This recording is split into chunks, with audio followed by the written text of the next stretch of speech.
Dairy milk chocolates అంటే ఇష్టపడని వారు ఈ రోజుల్లో దాదాపు ఉండరు. ప్రత్యేకమైన రోజుల్లో వీటిని గిఫ్ట్స్ గా ఇచ్చి ఎదుటివారిపై తమ ప్రేమను చూపించడం ఇప్పుడు అలవాటుగా మారిపోయింది.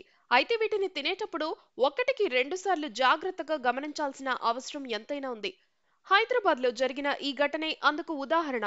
నగరానికి చెందిన రాబిన్ జాకీస్ అనే వ్యక్తి అమీర్పేట్ మెట్రో స్టేషన్లోని ఓ దుకాణం నుంచి క్యాడ్బరీ డైరీ మిల్క్ చాక్లెట్ కొనుగోలు చేశారు.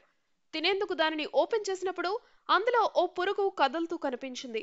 ఈ విషయాన్ని ప్రస్తావిస్తూ సదరు వినియోగదారుడు ఓ వీడియోను ఎక్స్ లో పోస్ట్ చేశాడు. అది కాస్త వైరల్ గా మారింది. అమీర్పేట్లో మెట్రో స్టేషన్లోని రత్నదీప్ స్టోర్ నుంచి కొనుగోలు చేసిన క్యాడ్బరీ చాక్లెట్లో ఓ పురుగు పాకుతున్నట్లు గుర్తించా. గడువు ముగియనున్న ఉత్పత్తుల విషయంలో నాణ్యత తనిఖీలు ఉండవా?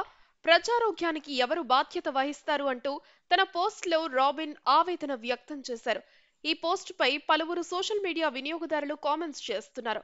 ఈ వైరల్ ఘటనపై క్యాడ్బరీ డైరీ మిల్క్ సంస్థ స్పందించింది. హాయ్ Mondelez India foods private limited గతంలో క్యాడ్బరీ ఇండియా లిమిటెడ్ అత్యధిక నాణ్యత ప్రమాణాలను నిర్వహించడానికి ప్రయత్నిస్తుంది. మీకు కలిగిన చేదు అనుభవానికి చింతిస్తున్నాము. మీ సమస్యను పరిష్కరించడానికి దయచేసి మీ పూర్తి పేరు, చిరునామా, ఫోన్ నంబర్ మరియు కొనుగోలు వివరాలను suggestions@mdlzindia.com కు పంపించమని అభ్యర్థిస్తున్నాం. మీ ఫిర్యాదుపై తగిన చర్య తీసుకుంటాం. ధన్యవాదాలని సమాధానమిచ్చింది. గ్రేటర్ హైదరాబాద్ మున్సిపల్ కార్పొరేషన్ సైతం ఓ ప్రత్యేక ప్రతిస్పందనలో ఈ సమస్యపై సంబంధిత ఆహార భద్రత బృందం AFC-GHMC అప్రమత్తమైంది.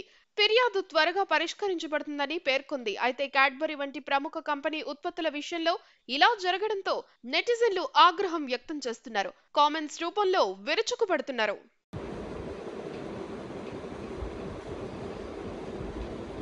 परचेज बिल देखो।